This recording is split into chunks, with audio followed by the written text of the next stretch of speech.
Hare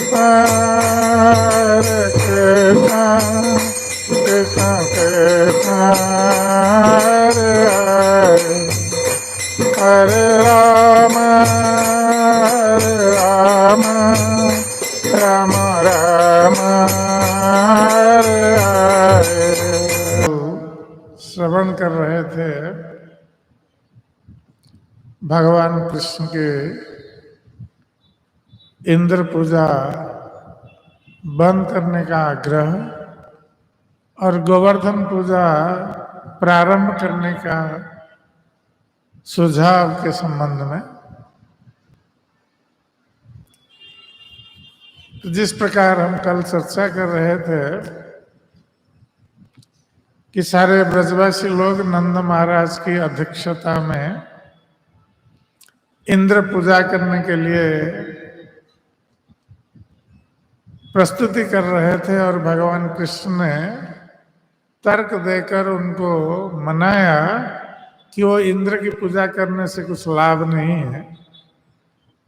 ये लोग इंद्र पूजा के जो उपकरण प्रस्तुत किए हैं उनके द्वारा वो गोवर्धन की पूजा, गौओं की पूजा और ब्राह्मणों की पूजा करें, क्योंकि सारे ब्रजवासी लोग भगवान कृष्ण के प्रति आकृष्ट थे और उनसे प्रेम भाव रखते थे।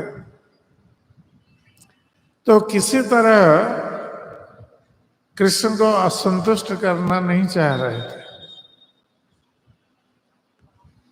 इसलिए कृष्ण ने जो सुझाव दिया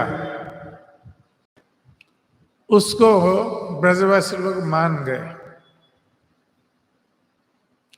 और कृष्ण की अध्यक्षता में ब्रजवासी लोग गोवर्धन की पूजा प्रारंभ करने लगे। तो जो भी सामग्रियां इकट्ठी की गई थी इंद्र पूजा के लिए, सारी सामग्रियों का गोवर्धन पूजा में उपयोग किया गया और ब्राह्मणगण यज्ञ प्रारंभ करने लगे और मंत्रों का उच्चारण करने लगे। ब्रजवासीगण यज्ञ के पश्चात जो भोग प्रस्तुत किए थे,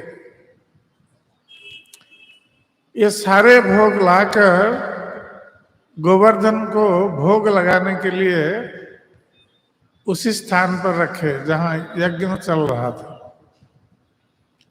ऐसा बताया गया है कि आप लोग यदि गोवर्धन गए होंगे तो गोवर्धन में एक दान घाटी है, दान घाटी मंदिर है। वहां पर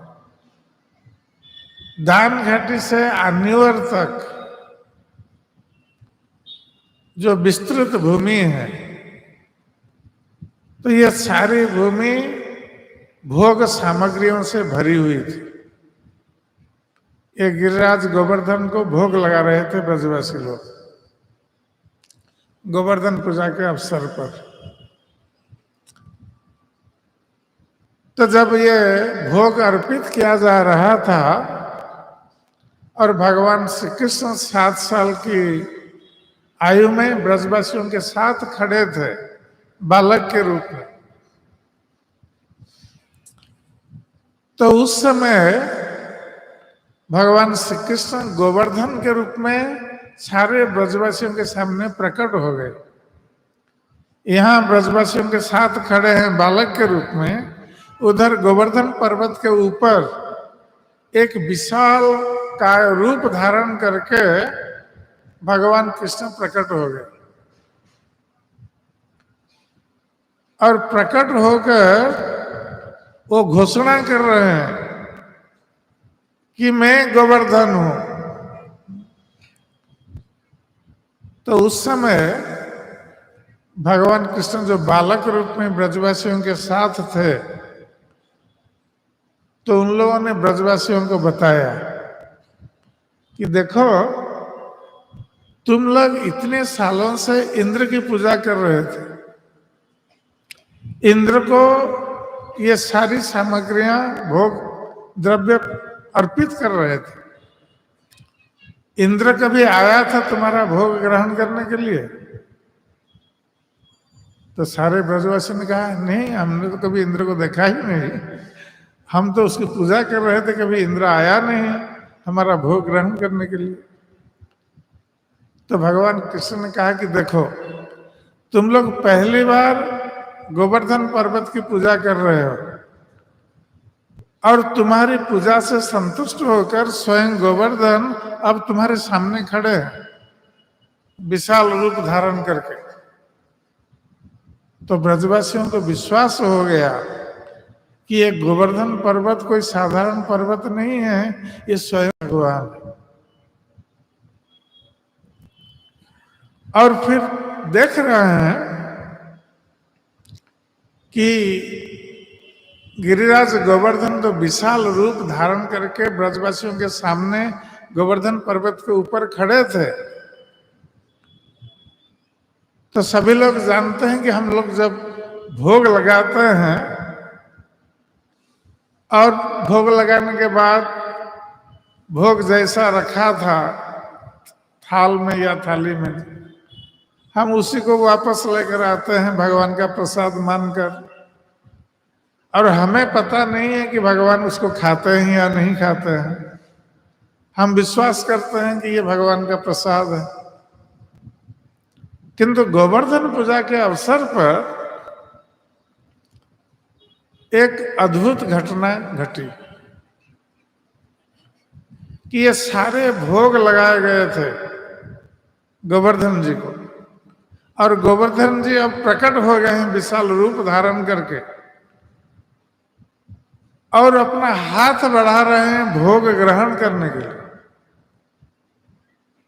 और एक हाथ नहीं, कई हाथों से वो सभी के सामने ये भोग सामग्री लेकर स्वयं खा रहे हैं और सभी ब्रजवासी देख रहे हैं। और देखते देखते जितनी सारी भोग सामग्रियां वहां अर्पित की गई थी,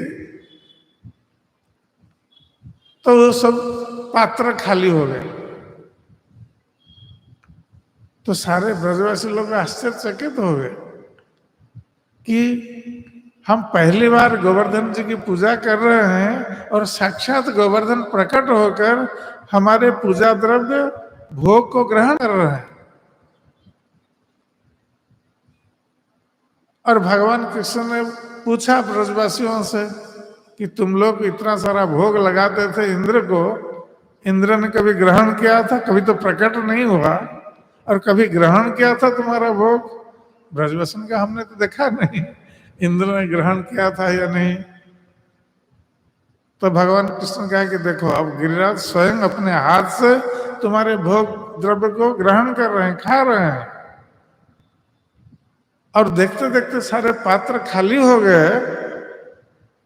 तो गिरिराज गोवर्धन सारे ब्रजवासियों को कह रहे हैं कि और लाओ और लाओ, पात्र खाली हो गया। तो सारे ब्रजवासी लोग सब दौड़े अपने घर पर और जो बचा खुचा था सब लाकर फिर अर्पित किए। और फिर थोड़े समय में फिर पात्र खाली हो गए। गोवर्धन करेंगे और लाओ और लाओ। अब ब्रजवासियों को देने के लिए कुछ नहीं है पास में, भगवान सब खा गए गिरिराज गोवर्धन। तो उस समय बलराम जी एक तुलसी पत्ता लाकर रख दिया सामने और कहा कि गिरिराज गोवर्धन जी, अब हमारे पास आपको अर्पित करने के लिए कुछ नहीं, ये तुलसी का पत्ता है, आप इसको ग्रहण करके संतुष्ट हो जाइए। तब गिरिराज गोवर्धन तुलसी का पत्ता खाकर संतुष्ट हो गए।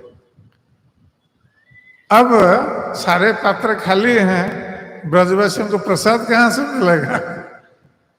तो तुरंत देखते देखते जो पात्र सब खाली हो गए थे, गिरिराज गोवर्धन ने ग्रहण किया था, तुरंत सारे पात्र फिर भर गए, जैसे के तैसे।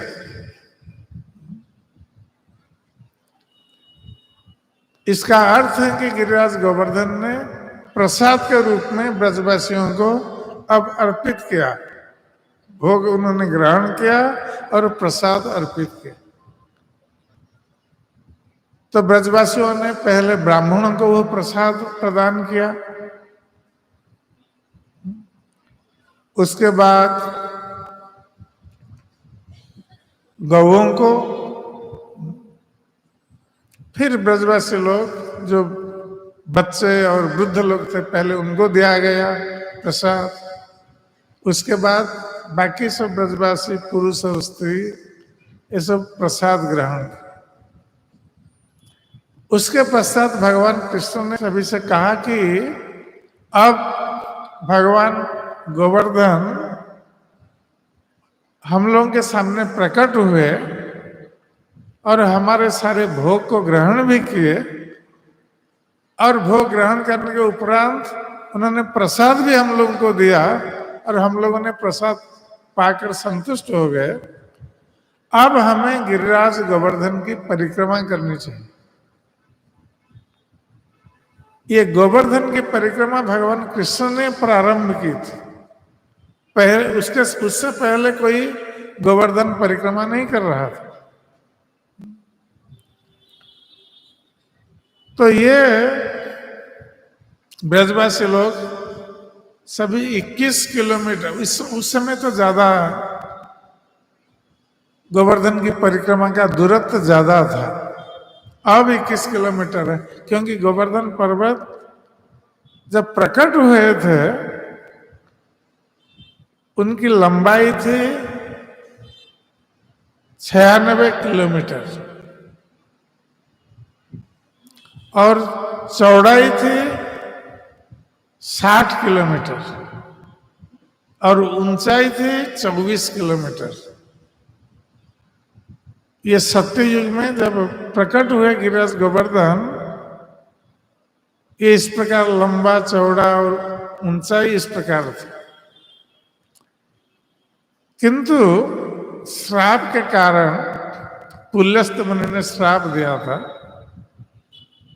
इसलिए प्रतिदिन एक सरसों के बीज के हिसाब से गिरिराज गोवर्धन नीचे भूमि में धंस रहा है, नीचे जा रहा है। इसलिए अब जब हम जाते हैं गिरिराज गोवर्धन का दर्शन करने के लिए तो इतना विशाल नहीं दिखते हैं गोवर्धन, सब नीचे चले गए। तो भगवान कृष्ण के समय गिरिराज गोवर्धन का आयतन जो भी था, तो उस समय उनकी परिक्रमा और दूर दूर की होती थी, लंबी परिक्रमा थी। तो ब्रजवासियों ने पहली बार गोवर्धन की परिक्रमा की और तभी से ब्रजवासी लोगों को विश्वास हो गया कि ये गिरिराज गोवर्धन कोई साधारण पर्वत नहीं है। ब्रज में ऐसे बहुत सारे पर्वत हैं, किंतु गिरिराज गोवर्धन कोई साधारण पर्वत नहीं है, ये ब्रजवासियों को विश्वास हो गया। तभी से ब्रजवासी लोग गिरिराज गोवर्धन को साक्षात भगवान मानते हैं, साक्षात भगवान श्री कृष्ण मानते हैं। इसलिए गिरिराज गोवर्धन की पूजा, उनकी परिक्रमा करने पर व्यक्ति की मनोकामना, इच्छा पूरी होती है, ये ब्रजवासियों को दृढ़ विश्वास है। और आजकल तो लाखों लोग परिक्रमा कर रहे हैं गिरिराज गोवर्धन, कोई भक्ति के उद्देश्य से, कोई भौतिक कामना को लेकर आते हैं गिरिराज गोवर्धन की परिक्रमा करने के लिए, और उनकी कामनाएं पूर्ण हो जाती है, क्योंकि गिरिराज गोवर्धन ये बहुत कृपालु है। तो जब इस प्रकार गोवर्धन पूजा समाप्त हो गई, और दूसरे दिन भैया दूज का दिन था, तो ब्रजवासी लोग यमुना में स्नान करने गए। तब इंद्र को पता चला कि कृष्ण के कहने पर ये सारे ब्रजवासी लोगों ने हमारी पूजा बंद करा दी।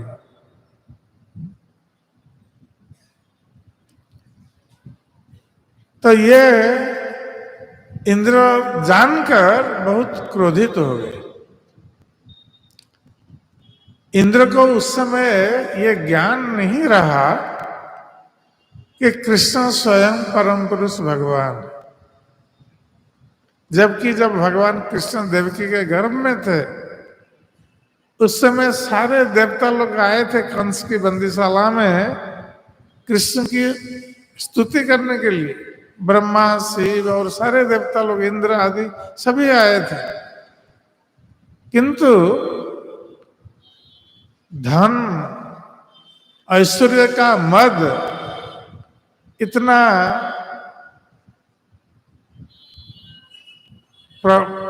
विशाल होता है कि कभी कभी व्यक्ति भगवान को भी पहचान नहीं पाता। इसलिए श्रीमद् भागवत में बताया गया है कि जन्म ऐश्वर्य श्रुतश्री एधमान मदह पुमान, कि जब व्यक्ति उच्च कुल में जन्म ग्रहण करता है उसमें अहंकार की वृद्धि होती है। जब व्यक्ति ऐश्वर्य को प्राप्त हो जाता है, धन संपत्ति प्राप्त हो जाता है, तो उसमें अहंकार की वृद्धि हो जाती है।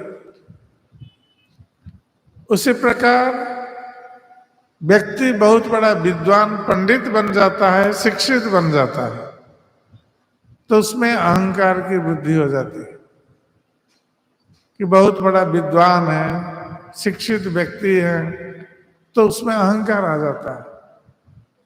और कोई व्यक्ति बहुत सुंदर है, ये सौंदर्य का अहंकार भी उसमें आ जाता है। इसलिए चार वस्तुएं व्यक्ति में अहंकार की वृद्धि करती है।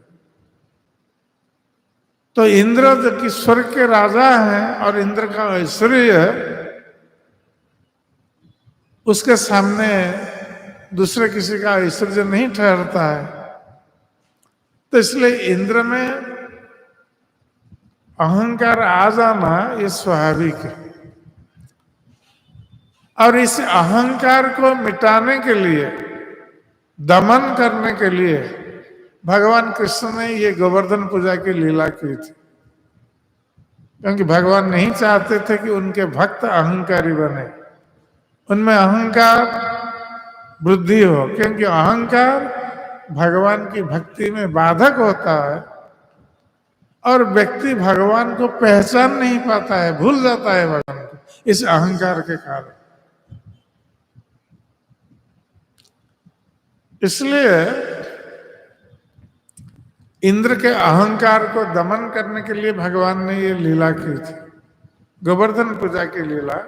और उसके साथ साथ ब्रजवासियों को ये भी विश्वास दिलाने के लिए कि गोवर्धन पर्वत कोई साधारण पर्वत नहीं है, स्वयं भगवान, क्योंकि भगवान कृष्ण ने अपने को गोवर्धन पर्वत के रूप में विस्तारित किया था।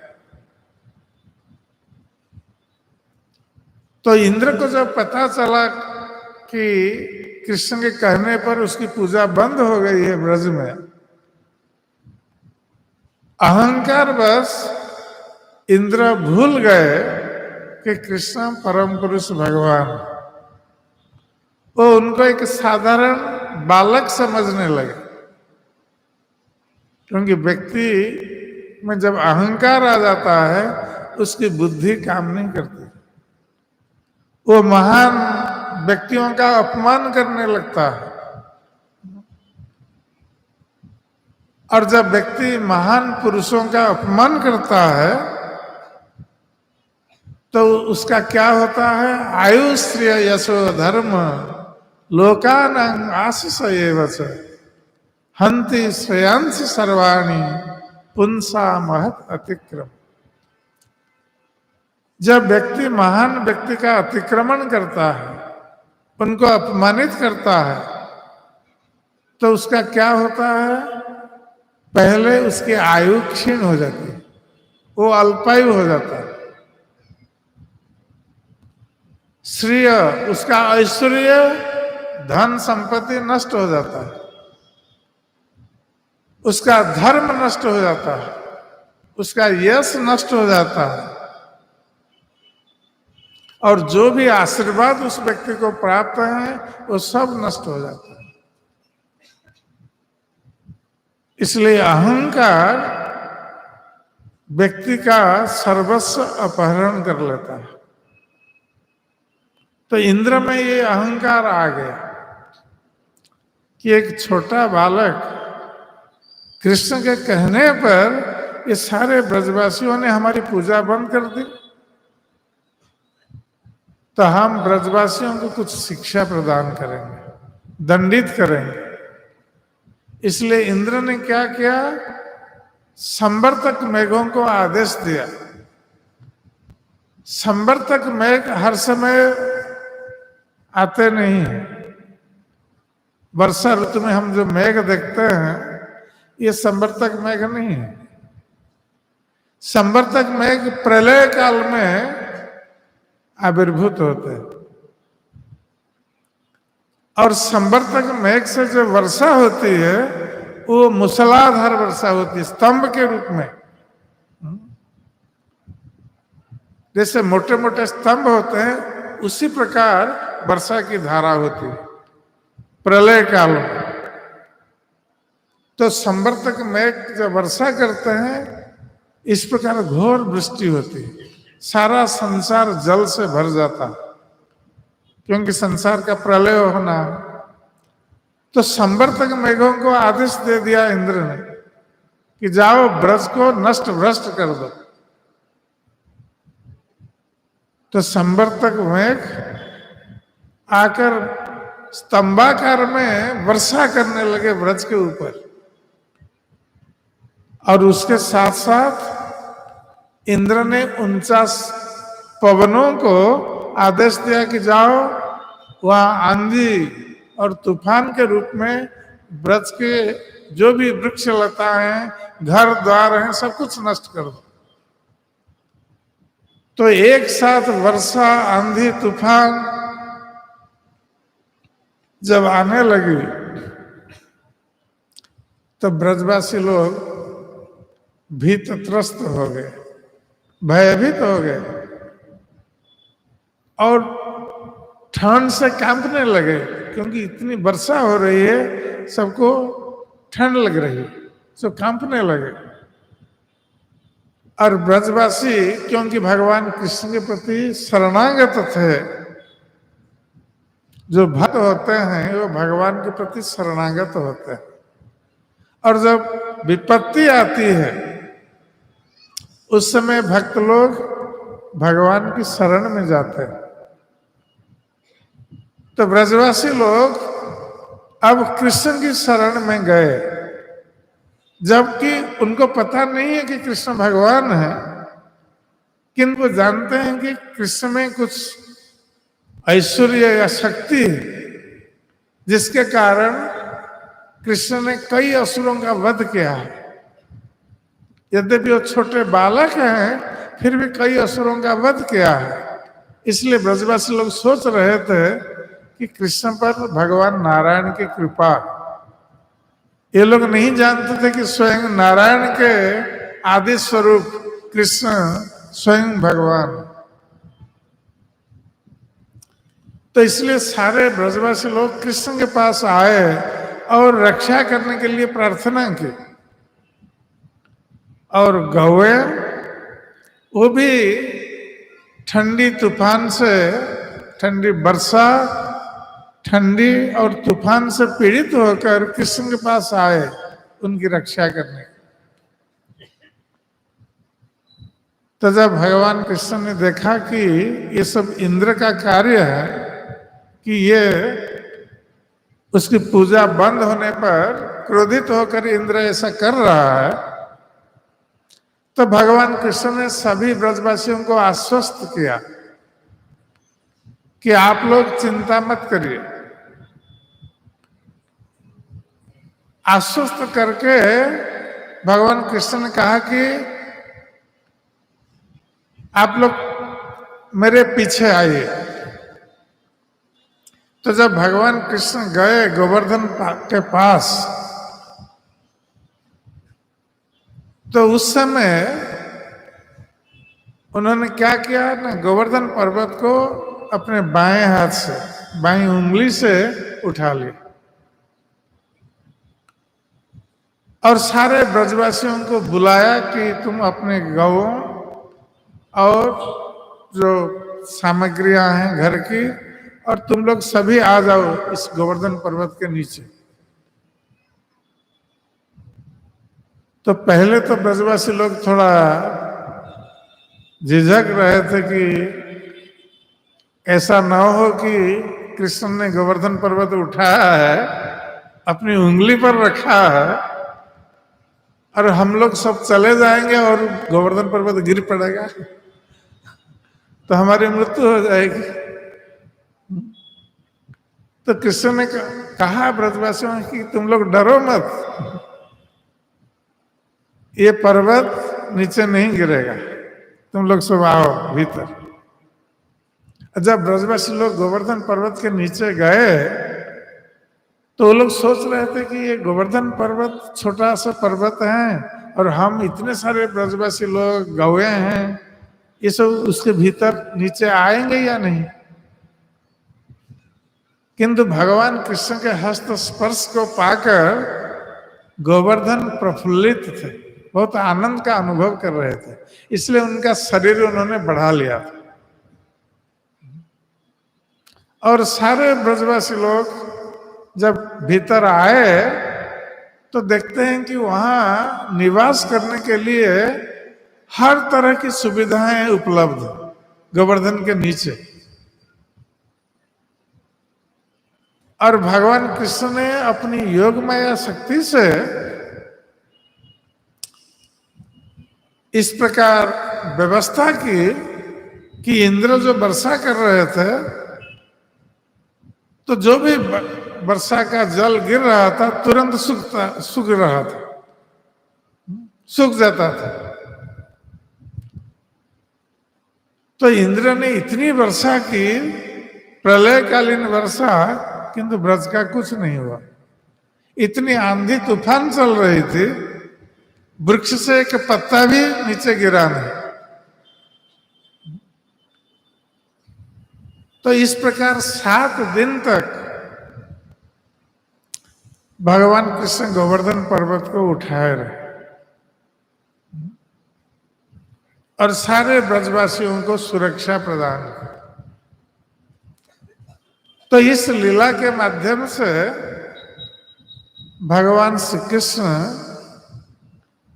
कई कार्य संपादित कर रहे थे। एक तो इंद्र के गर्व को खंडन कर रहे थे, दूसरी बात है कि सारे ब्रजवासियों की इच्छा को भी पूरा कर रहे थे, क्योंकि भगवान श्री कृष्ण प्रतिदिन नंद महाराज के भवन में रहते थे, किंतु दिन के समय चले जाते थे गोचारण करने के लिए वन में। तो ब्रजवासी लोग जब कभी भी कृष्ण का दर्शन करते थे, उनका मन नहीं भरता था, वो थोड़े समय के लिए कृष्ण का दर्शन करते थे। और भगवान श्री कृष्ण इतना आकर्षक थे, इतना सुंदर थे, उनकी मूर्ति इतनी माधुर्यमयी मूर्ति थी कि जो कोई भी भगवान कृष्ण का दर्शन करता था अपनी आंखों को वहां से हटा नहीं सकता था। तो इसलिए ब्रजवासी लोग जब कभी भी कृष्ण का दर्शन करते थे, थोड़े समय के लिए करते थे, और उनको उनकी इच्छा होती थी कि ऐसा हो कि कृष्ण का सदा सर्वदा दिन रात हम दर्शन करते रहे। यही उनकी इच्छा थी। किंतु वो इच्छा पूर्ण नहीं हो पा रही थी।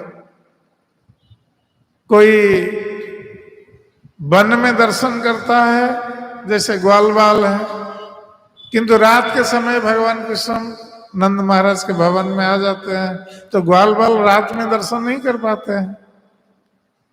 और कोई ब्रजवासी प्रातः काल या संध्या के समय कृष्ण का दर्शन करते हैं, दिन के समय दर्शन नहीं कर पाते हैं, या रात के समय दर्शन नहीं कर पाते हैं। और नंद महाराज, यशोदा माता, ये भी जब कृष्ण घर आते हैं उनका दर्शन होता था, जब बन जाते थे वो दर्शन नहीं कर पाते थे।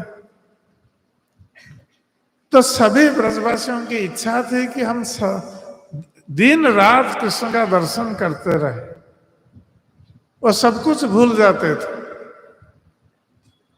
तो भगवान कृष्ण ने इस लीला के माध्यम से ब्रजवासियों की इच्छा पूरी की कि 7 दिन और 7 रात तक सारे ब्रजवासी, गौएं, सभी कृष्ण का दर्शन करते रहे। यहां तक कि वो लोग खाना पीना भी भूल गए, कृष्ण के दर्शन से इतने तृप्त हो गए। तो कैसे 7 दिन 7 रात तक बिना खाए रह सकते हैं? क्योंकि भगवान कृष्ण के मुखार बिंद से जो अमृत निस्सरित हो रहा था, तो उस अमृत का, भगवान के मुख माधुर्य अमृत का पान सारे ब्रजवासी और गौएं कर रही थी। जिसके कारण कोई अमृत का पान कर रहा है तो उसको भूख प्यास कैसे लग सकती है? इसलिए सारे ब्रजवासी तृप्त थे। और किसी ने सोचा नहीं कि अब भूख लगी है कुछ खाया जाए। वो भगवान के मुख माधुर्य अमृत का पान कर रहे थे। और भगवान कृष्ण भी ब्रजवासियों को देखकर इतने प्रसन्न थे, क्योंकि ये सब उनके अपने प्यारे भक्त थे। इसलिए भगवान कृष्ण भी भूल गए खाना पीना। तो जब इस प्रकार 7 दिन 7 रात तक गोवर्धन पर्वत को धारण किए रहे, और जब इंद्र ने देखा कि ब्रज का कुछ नहीं हो रहा है, वो संवर्तक मेघों को भेजा था ब्रज को नष्ट भ्रष्ट कर देने के लिए, किंतु इंद्र देखता है, उसको समाचार मिला कि ब्रज तो ऐसे ही है जैसे कि तैसे, कुछ नहीं हुआ है ब्रज का, कोई एक बिंद जल भी दिखाई नहीं पड़ता है। इतनी सारी वर्षा हुई, एक बूंद जल भी दिखाई नहीं पड़ता है। तो इंद्र समझ गए कि ये बालक कृष्ण कोई साधारण बालक नहीं है। अब इंद्र को स्मरण आया कि ये स्वयं भगवान है। तभी तक इंद्र भूल गए थे, ऐश्वर्य के मद में भगवान को पहचान नहीं सके। तो इंद्र ने सभी को वापस बुला लिया। अब इंद्र को चिंता हो गई कि अब हमारा पोस्ट गया, इंद्र पद अब वो गया, क्योंकि भगवान जिन्होंने हमें इंद्र पद दिया था उनके चरणों में मैंने अपराध किया है। जो भी देवता हैं, इनको जो भी पद मिला है, जो भी दायित्व मिला है, भगवान के द्वारा दिया गया दायित्व। तो इंद्र सोच रहे थे कि हमने अब अपराध किया भगवान के चरणों में, तो भगवान हमें निकाल सकते हैं इंद्र पद से, और किसी को बिठाएंगे इंद्र करके। इसलिए इंद्र भयभीत हो गए और उन्होंने सोचा कि अब मैं क्या करूं। अपने पद को बचाने के लिए इंद्र ने सोचा कि अब क्या किया जाए। तो इंद्र गए ब्रह्मा जी के पास ये पूछने के लिए कि हमने ये अपराध कर दिया है भगवान के चरणों में, तो अब भगवान तो हमसे क्रोधित हो गए हैं, तो अब हमें क्या करना चाहिए? तो ब्रह्मा ने कहा कि इंद्र तुम ऐसा मूर्ख कैसे हो सकते हो? ब्रह्मा जी ने डांटा इंद्र को, तुम भगवान को पहचान नहीं सके, अपने अहंकार बस उनके चरणों में अपराध किया। ठीक है, तुम एक काम करो, तुम अकेले कृष्ण के पास मत जाना, क्योंकि भगवान क्रोधित हैं तुम्हारे ऊपर। और भगवान ये गोब्राह्मण हिताय से, भगवान के ब्राह्मण और गौवे प्रिय है, इसलिए तुम सुरभि गाय को आगे करके कृष्ण के पास जाकर क्षमा प्रार्थना करना, पहले मत जाना। क्योंकि जब भगवान सुरभि गाय को देखेंगे तो उनका क्रोध शांत हो जाएगा, फिर तुम जाकर उनके चरणों में शरण ग्रहण करके क्षमा प्रार्थना कर सकते हो। तो ब्रह्मा के कहने पर इंद्र ने ऐसा ही किया, सुरभि गाय को आगे करके वो आए भगवान कृष्ण से मिलने के लिए। और भगवान कृष्ण जानते थे कि इंद्र अभी आएगा हमारे पास, उनको पता था। इसलिए भगवान कृष्ण ग्वाल वालों के साथ गोचारण करने के लिए आए थे। उस दिन आए गोवर्धन पर्वत में, और ग्वाल बाल खेल रहे थे। भगवान कृष्ण कुछ बहाना बनाकर अकेले चले गए, जाकर एक पत्थर के ऊपर बैठे और प्रतीक्षा कर रहे हैं इंद्र की। क्योंकि भगवान जानते थे कि ग्वाल वाल रहेंगे तो इंद्र हमारे पास नहीं आ सकता, इसलिए ग्वाल वालों से अलग एकांत में एक पत्थर पर बैठे इंद्र की प्रतीक्षा कर रहे थे। तो इंद्र आए सुरभि गाय को लेकर, उनसे क्षमा प्रार्थना की और भगवान कृष्ण का अभिषेक किया। वो स्वर्ग गंगा के जल से, स्वर्ग गंगा से वो जल लेकर आए थे। तो भगवान कृष्ण का अभिषेक किया। अभी गोवर्धन के पास तो गोविंद कुंड है, तो गोविंद कुंड वही स्थान है जहां पर इंद्र ने अभिषेक किया था भगवान कृष्ण। तो गोविंद कुंड का जल कृष्ण का अभिषेक जल है। अभी भी वर्ष में एक बार उस जल पूरा सफेद हो जाता है, दूध निकलता है। तो इस प्रकार भगवान ने इंद्र को क्षमा प्रार्थना की और उसको सचेत किया कि इंद्र ऐसा ऐश्वर्य के अहंकार से तुम अपने कर्तव्य को भूल जाते हो, इसलिए आगे ऐसा मत करना। तो इंद्र क्षमा प्रार्थना करके भगवान की कृपा प्राप्त होकर गए। और ब्रजवासियों ने ये लीला, जो गोवर्धन लीला है, उसको देखा था अपने आंखों से। पहले भगवान कृष्ण ने जो भी लीलाएं की है, असुरों के वध की लीलाएं, सारे ब्रजवासियों ने अपनी आंखों से नहीं देखा है। एक ग्वाल वालों ने देखा है, क्योंकि वन में ये लीला हो रही थी। असुरों का वध वन में भगवान करते थे, और जिन असुरों का वध घर पर किए हैं वो भी किसी ने देखा नहीं है। तो ब्रजवासी लोग केवल सुन रहे थे कि कृष्ण ने इस असुर का वध किया, उस असुर का वध किया। वो आश्चर्यचकित हो रहे थे, कृष्ण का गुणगान कर रहे थे। किंतु ये गोवर्धन धारण लीला को सारे ब्रजवासियों ने एक साथ देखा, अपनी आंखों में देखा। कि 7 साल का बालक कृष्ण कैसे अपने बाएं हाथ के उंगली पर ये गोवर्धन पर्वत को 7 दिन 7 रात तक उठाए रखा। ये सभी ने अपनी आंखों से देखा।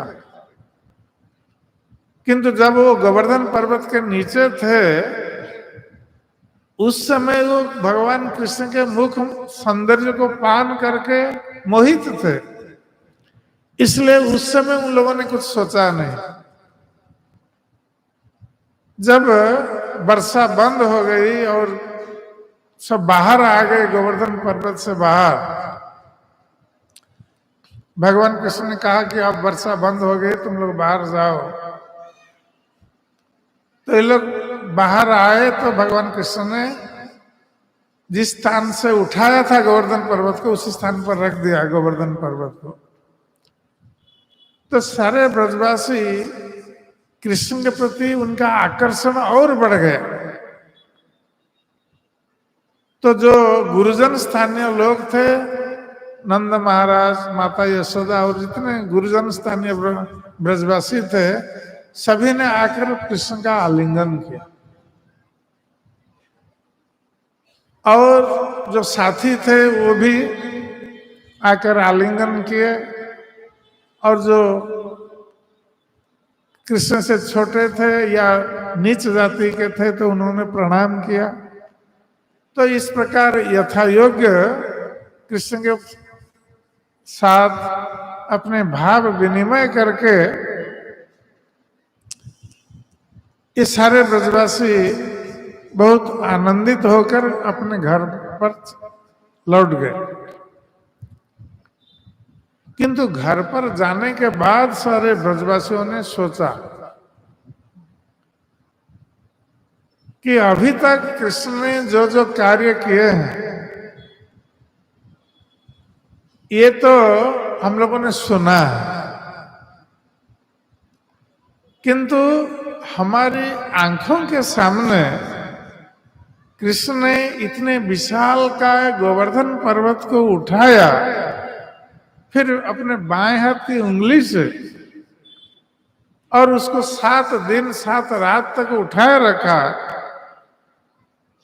ये तो सबसे बड़े आश्चर्य की बात है। एक 7 साल का बालक एक पत्थर खंड को उठा नहीं सकता, और ये विशाल काय पर्वत को कृष्ण ने उठाया, ये कैसे संभव है? तो निश्चित रूप से ये कृष्ण कोई साधारण बालक नहीं है। ये निश्चित रूप से परम पुरुष भगवान। किंतु ब्रजवासी लोग इस प्रकार सोच करके पुनः सोचते हैं कि यदि कृष्ण परम पुरुष भगवान है तो कभी कभी हम देखते हैं कि हम जब कृष्ण से प्यार करते हैं, प्रेम प्रकट करते हैं कृष्ण के प्रति, वो बहुत आनंदित हो जाता है और वो भी हमारे प्रति अपना प्रेम व्यक्त करता है। कृष्ण को भूख प्यास भी लगती है, इसलिए जब वो भूखा होता है खाना मांगता है। जब खाने में संतुष्ट नहीं होता है, दूसरों के घर पर जाकर माखन चोरी करता है। तो ये कभी कभी झूठ बोलता है। तो ये सब देखकर लगता है कि कृष्ण कोई साधारण बालक है, क्योंकि साधारण बालक जैसा व्यवहार करता है। तो इस प्रकार ब्रजवासी लोग सोच करके द्विधा में पड़ गए कि कृष्ण सचमुच साधारण बालक है या भगवान है। कृष्ण के कार्य को वो समझ नहीं सके। कृष्ण कभी अपना ऐश्वर्य प्रदर्शन करके अपनी भगवत्ता स्थापित कर रहे हैं, कभी मनुष्य लीला करके लोगों को मोहित कर रहे हैं। इसलिए भगवान कृष्ण को सभी लोग समझ नहीं सके। जब ब्रजवासी लोग मोहित हो गए हैं तो दूसरों की बात क्या कहा जाए। कि कृष्ण को समझना इतना सरल नहीं है, क्योंकि उनकी लीला ही ऐसी है कि कृष्ण भगवान है या साधारण मनुष्य है। ब्रजवासी लोग द्विधा में पड़ गए, उनके मन में संशय उत्पन्न हो गया। अब इस संशय का समाधान कैसे करें? तो ब्रजवासी लोगों ने सोचा कि इस रहस्य का उद्घाटन होना चाहिए कि कृष्ण भगवान है या साधारण बालक है, मनुष्य बालक। किंतु वो किससे पूछे, किसके पास इसका समाधान हो सकता है? तो ब्रजवासी लोग ने सोचा कि हमारे समाज में ये नंद महाराज हमारे मुख्य है और गोपालों का राजा है नंद महाराज। इसलिए ब्रजवासियों ने सोचा कि हम नंद महाराज के पास जाएं और नंद महाराज से हम लोग पूछें कृष्ण के बारे में। नंद महाराज ही हमारे संशय का समाधान कर सकते हैं। यह सोचकर सारे ब्रजवासी लोग ये नंद महाराज के पास उनकी सभा में गए, क्योंकि नंद महाराज अपने पार्षदों के साथ सभा करते थे। तो ये ब्रजवासी लोग उसी समय गए जब नंद महाराज सभा कर रहे थे। तो सभी के सामने उन लोगों ने पूछा नंद महाराज, और उस समय नंद महाराज की सभा में भगवान श्री कृष्ण उपस्थित नहीं थे। वो वन में गए थे गोचारण करने के लिए। इसलिए ब्रजवासियों को ये सुविधा हुई कि कृष्ण की अनुपस्थिति में उनके संबंध में पूछा जाए। तो जब इस प्रकार भगवान कृष्ण के संबंध में ब्रजवासी लोग जाकर पूछ रहे हैं नंद महाराज से,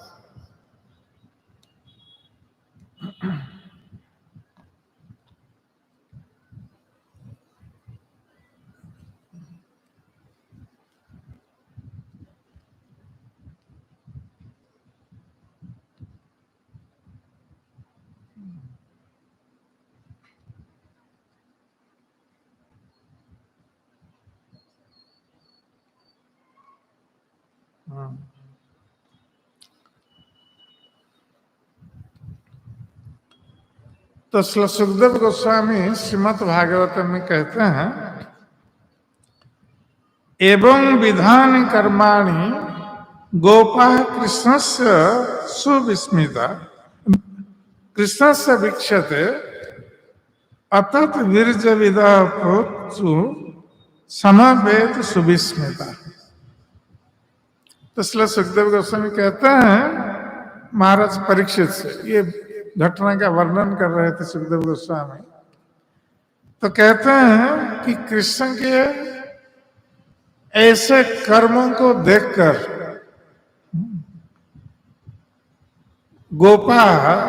गोपगण कृष्ण के ऐसे कर्मों को देखकर उनकी शक्ति के बारे में वो अनभिज्ञ रहे, कृष्ण की शक्ति को पहचान नहीं सके। अतत विरज विद प्रोचु समभ्यत सुविस्मिता। इसलिए गोपगण विस्मित होकर, आश्चर्य होकर जाकर नंद महाराज से पूछा। तो क्या पूछा? बालकस्य यत् एतानि कर्माणि अत्यद्भुतानि। कि गोपों ने कहा नंद महाराज से कि हे नंद महाराज, आपका ये जो बालक है कृष्ण, उनके जो कर्म है एतानि कर्माणि, ये अति अद्भुतानि। ये सारे कर्म अत्यंत अद्भुत है, आश्चर्यमय है कि इतना छोटा सा बालक होकर इन्होंने कई राक्षसों का वध किया है। ये कैसे संभव है एक बालक के द्वारा? कोई भी बालक इस प्रकार का कर्म नहीं कर सकता। इसलिए गोपगण नंद महाराज से कह रहे हैं, कथं अहरति असो जन्म ग्राम्येषु आत्मजुगुप्सितम्। कि ये जो कृष्ण है, उनके कर्मों से ऐसा लगता है कि ये कोई साधारण बालक नहीं है, ये स्वयं भगवान है। किंतु हमारे मन में ये शंका उत्पन्न हो रही है कि यदि कृष्ण भगवान है तो फिर उन्होंने हमारे गोपकुल में कैसे जन्म लिया? क्योंकि हम लोग संसारी लोग हैं और संसारी लोगों के बीच भगवान का जन्म होना ये तो एक घृणित कार्य होगा कि भगवान क्यों संसारी लोगों के बीच जन्म ग्रहण कर। तो इसलिए हमारे मन में ये शंका उत्पन्न हो रही है कि उनके कार्य से तो लगता है कि ये भगवान है, किंतु हमें ये शंका हो रही है कि ये हम जैसे संसारी लोग फिर गोपकुल में इनका जन्म, ये तो एक घृणित जन्म है। क्योंकि गोप जाति ये वैश्य जाति के होते हैं और भगवान जब कभी भी अवतरित होते हैं, हम लोगों ने देखा है शास्त्रों में कि या तो वो ब्राह्मण परिवार में जन्म ग्रहण करते हैं या क्षत्रिय परिवार में जन्म ग्रहण करते हैं। जैसे भगवान रामचंद्र क्षत्रिय कुल में आविर्भूत हुए, भगवान कपिल देव ये ब्राह्मण कुल में आविर्भूत हुए। तो भगवान या तो ब्राह्मण कुल में या क्षत्रिय कुल में आविर्भूत होते हैं। कृष्ण केवल वैश्य कुल में आविर्भूत हुए। इसलिए ये गोपगण पूछ रहे हैं नंद महाराज से कि हमारे इस वैश्य कुल ये ब्राह्मण क्षत्रियों से नीचा कुल है, तो ये हमारे कुल में कैसे आविर्भूत हुए यदि ये भगवान है? ये हमारे कुल में संसारी लोगों के बीच आविर्भूत होना ये भगवान के लिए घृणित कार्य है। भगवान को ऐसा करना नहीं चाहिए, घृणित कुल में जन्म लेना। तो ये हमारा संदेह है, आप इस संदेह को दूर कीजिए।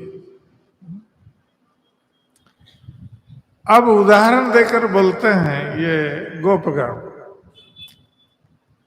कि कृष्ण क्यों भगवान हैं, या ये लोग सोच रहे हैं कृष्ण क्यों भगवान हैं। ये उदाहरण देकर बता रहे नंद महाराज कि यह सप्ताहायन बाल करण एक लीलया। कि अभी अभी हम लोगों ने देखा सद्य ये घटना घटित हुई है, गोवर्धन लीला। तो गोपगण कह रहे हैं कि ये बालक, आपका जो बालक कृष्ण है, ये केवल 7 वर्ष का है और इन्होंने क्या किया, अपने हाथ से लीला पूर्वक खेल खेल में कथम विभ्रत गिरिवरम, ये इतना बड़ा विशाल पर्वत गोवर्धन पर्वत, जिसको गिरिराज कहा गया, गिरियों में पर्वतों में श्रेष्ठ बताया गया, ये विशाल का है पर्वत। तो ये 7 वर्ष का बालक कृष्ण खेल खेल में ये विशाल काय पर्वत को अपने हाथ से उठा लिया। और कैसे उठाया, ना पुष्करम गजराट एव, जिस प्रकार कोई गजराज अर्थात गज हाथियों में जो श्रेष्ठ है, कोई श्रेष्ठ हाथी कोई कमल के फूल को अपने सूंड से उठा लेता है, तो किसी कमल के फूल को उठाने के लिए हाथी को कोई श्रम करना नहीं पड़ता। ये बहुत बड़ा परिश्रम नहीं है हाथी के लिए। तो उसी प्रकार कृष्ण ने 7 वर्ष के आयु में ये इतना विशाल काय पर्वत को, जैसे हाथी कमल के फूल को उठा लेता है सूंड से, उसी प्रकार अपने हाथ से उठा लिया। उसको कोई कष्ट नहीं हुआ। वो तो गोवर्धन पर्वत को उठाए हुए था और स्मित हास्य कर रहा था, हंस रहा था। जैसे कोई हम भारी पर्वत को, भारी वस्तु को उठाते हैं, हम उसमें हंसते नहीं है हमको कष्ट होता है भारी वस्तु को उठाते समय। हमारे मुख पर कष्ट का स्पष्ट चिन्ह दिखाई पड़ता है। किंतु भगवान कृष्ण जब उठाए हुए थे गोवर्धन पर्वत को, वो तो हंस रहे थे। इसका अर्थ है उनको कोई कष्ट नहीं था। वो खेल खेल में उसको उठा लिया। पुनः कह रहे हैं, तो के न आमिलित अक्षण पुतनाया महोजस। और अभी अभी तो हमने आंखों में देखा, ये आंखों देखा हाल है गोवर्धन पर्वत को उठाना। और बचपन में ये कृष्ण जब 6 दिन का शिशु था, 6 दिन के शिशु की अवस्था में इन्होंने क्या किया, जिसकी आंख भी अच्छी तरह खुली नहीं थी। 6 दिन के शिशु की आंखें साधारणतः बंद रहती, पूरी तरह खुलती नहीं। तो ये गोपगण कह रहे हैं कि इसकी आंखें पूरी तरह खुली भी नहीं थी। 6 दिन का शिशु था ये कृष्ण। और उस समय इन्होंने क्या किया, पुतनाया महोजस। ये जो पुतना राक्षसी हैं, जो बहुत बलशालिनी थी, और पुतना ने कंस के द्वारा प्रेरित होकर कई शिशुओं का वध किया था। ये पुतना राक्षसी, क्योंकि कंस को जब पता चला कि उसका शत्रु जन्म ले चुका है, क्योंकि दुर्गा देवी ने कहा था कंस से कि तुम्हारा शत्रु कहीं जन्म ले चुका है, तो कंस ने पुतना को आदेश दिया था कि 8-10 दिन के भीतर जितने शिशुओं का जन्म हुआ है ब्रज में, सभी को मार डाल। तो पुतना अपने वक्षस्थल पर कालकूट विष लगा करके घूम रही थी और शिशुओं को दूध पिलाने के बहाने मार रही थी। तो पुतना आई थी कृष्ण को मारने के लिए इसी उपाय से। और जब पुतना आई तो आकाश में उड़कर आती थी पुतना, किंतु जब ब्रज में आई नंद महाराज के घर पर तो वो आकाश से उतरी और अपनी राक्षसी रूप को बदल करके एक सुंदर स्त्री का रूप उसने ग्रहण कर लिया था पुतना ने।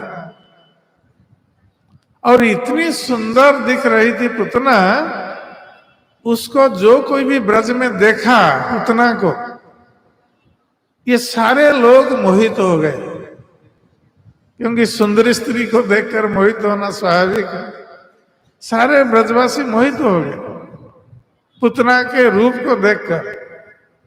और सभी ने सोचा कि ये कृष्ण का जन्म हुआ है नंद महाराज के घर, और कृष्ण बहुत बचपन में उनका श्याम वर्ण शरीर था और शरीर से तेज निकल रहा था।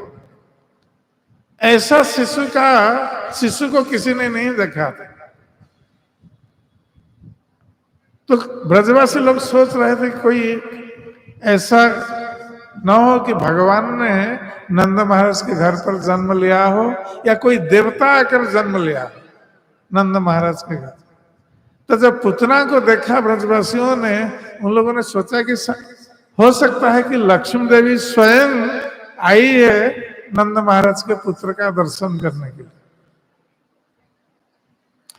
और पुतना नंद महाराज के घर के भीतर प्रवेश कर गई, किसी ने रोका नहीं। उसके सुंदर रूप को देखकर सब मोहित हो गए। यहां तक कि माता यशोदा और रोहिणी देवी जो कृष्ण के पास उपस्थित थे, कृष्ण सोए हुए थे, तो जब पुतना आई उनके समक्ष, तो पुतना ने माता यशोदा और रोहिणी देवी से कहा कि तुम लोग कैसी माता हो, तुम्हारा इतना सुंदर शिशु तुमसे जन्म लिया है, तुम लोग उसको सया पर छोड़ करके यहां बैठी रहती हो। यदि हम उसकी माता होती तो हम एक पल के लिए भी इस शिशु को नीचे नहीं रखते, सदा सर्वदा अपनी गोद में लिए घूमती रहती। जब पुतना इस प्रकार कह रही है माता यशोदा और रोहिणी देवी से, तो ये लोग कैसे पुतना पर संदेह कर सकती है? ये माता का भाव प्रकट कर रही है। ऐसा बोलते हुए पुतना चली गई जहां कृष्ण सोए हुए थे, और कृष्ण को उठा लिया अपनी गोद में। गोद में उठा करके वो स्तन पिलाने लगी, क्योंकि कालकोट विष लगा करके आई थी और पुतना जानती थी कि शिशु स्तनपान करेगा तो मर जाएगा तुरंत। और भगवान कृष्ण इस बात को जानते थे। यद्यपि भगवान कृष्ण शिशु की लीला कर रहे थे, किंतु वो जानते थे कि पुतना किस लिए आई है। क्योंकि भगवान कृष्ण कभी शिशु की लीला करते हैं, कभी मत्स्य कश्यप के रूप में अवतरित होते हैं। इसका अर्थ ये नहीं है कि वो भगवान नहीं है।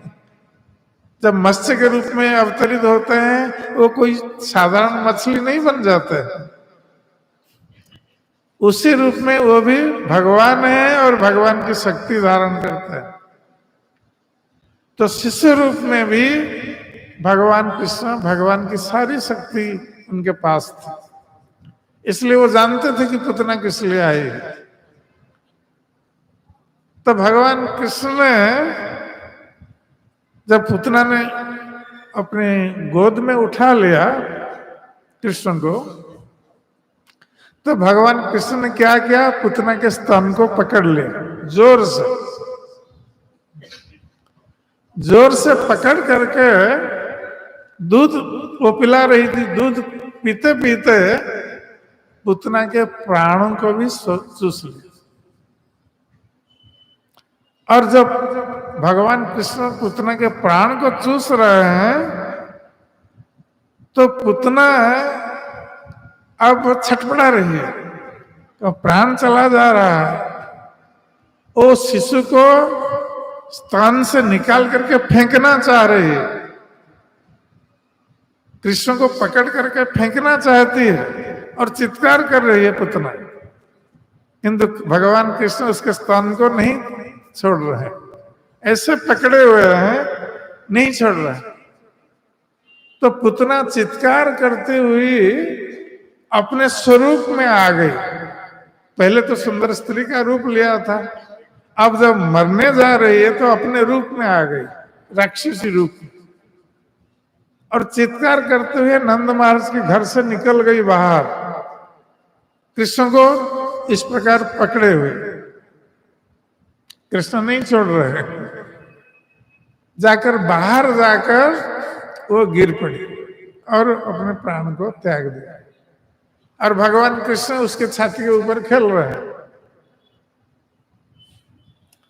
तो इस प्रकार भगवान कृष्ण ने पुतना राक्षसी का वध किया, जबकि पुतना आई थी कृष्ण का वध करने के लिए, उल्टा हो गया। तो ये गोपगण कह रहे हैं नंद महाराज से कि तुम्हारा बालक कृष्ण ये जब 6 दिन का शिशु था, इसने इसका उसकी आंख भी अच्छी तरह खोली नहीं थी, तो उसने पुतना के प्राण को उस प्रकार चूस लिया जिस प्रकार काल व्यक्ति की आयु को चूस लेता है या व्यक्ति के यौवन को चूस लेता है। क्योंकि काल जो है ये परम शक्तिशाली है, और भगवान कृष्ण भगवत गीता में कहते हैं कालोस्मि, मैं ही वो काल हूं। तो मृत्यु सर्वहरस्साह, भगवान कृष्ण कहते हैं कि मैं मृत्यु के रूप में, काल के रूप में आता हूं और व्यक्ति का सब कुछ हर लेता हूं। व्यक्ति का जो गर्व अहंकार है, धन है, ऐश्वर्य है, जो भी सुंदर रूप है, ऐश्वर्य है, विद्वता है, मैं सब कुछ हर लेता हूं।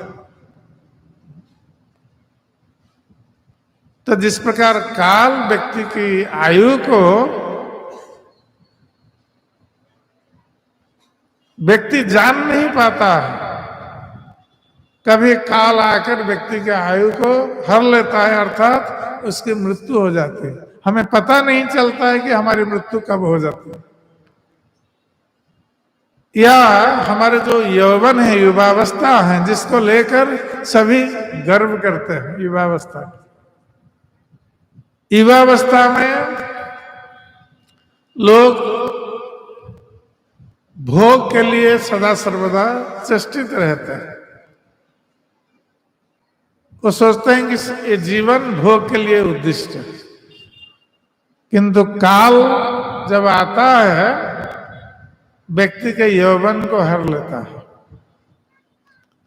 जिससे उसकी भोग की प्रवृत्ति समाप्त हो जाती है।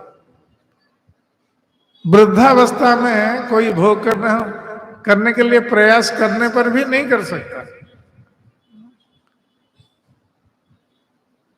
तो युवावस्था जब चली जाती है व्यक्ति भोग नहीं कर पाता,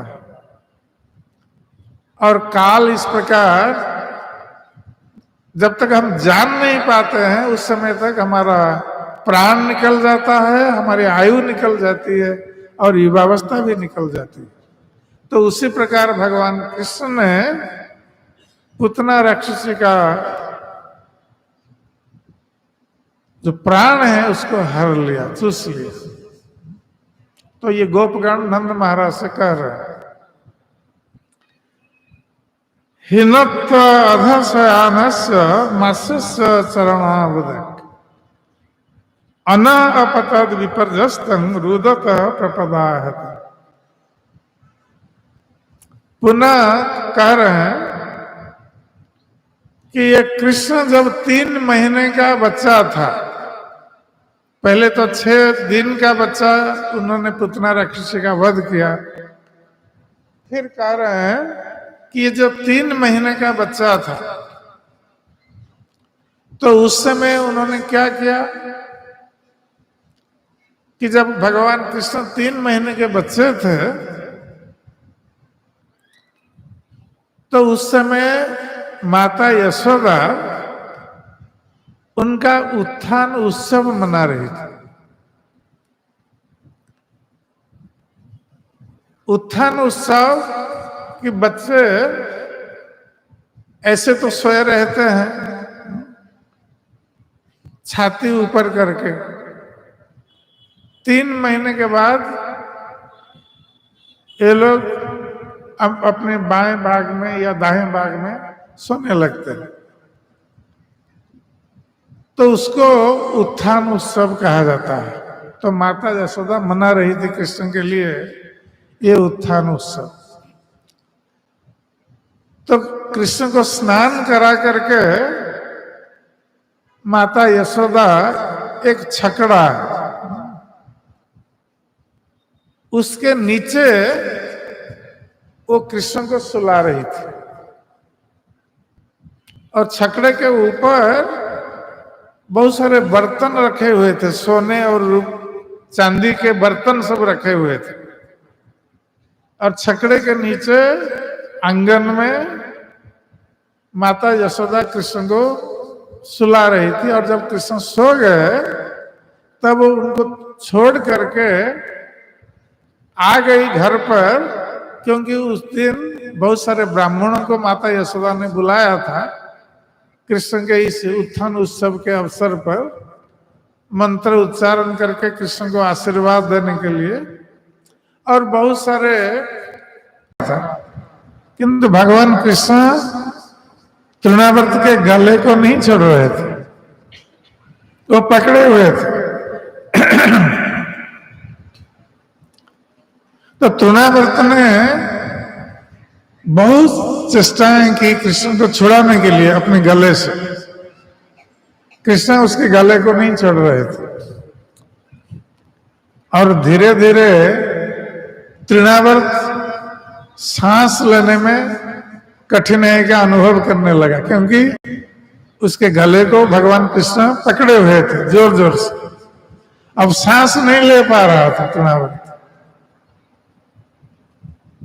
और इस प्रकार उसके प्राण छूट गए तृणावर्त ऊपर आकाश में ही।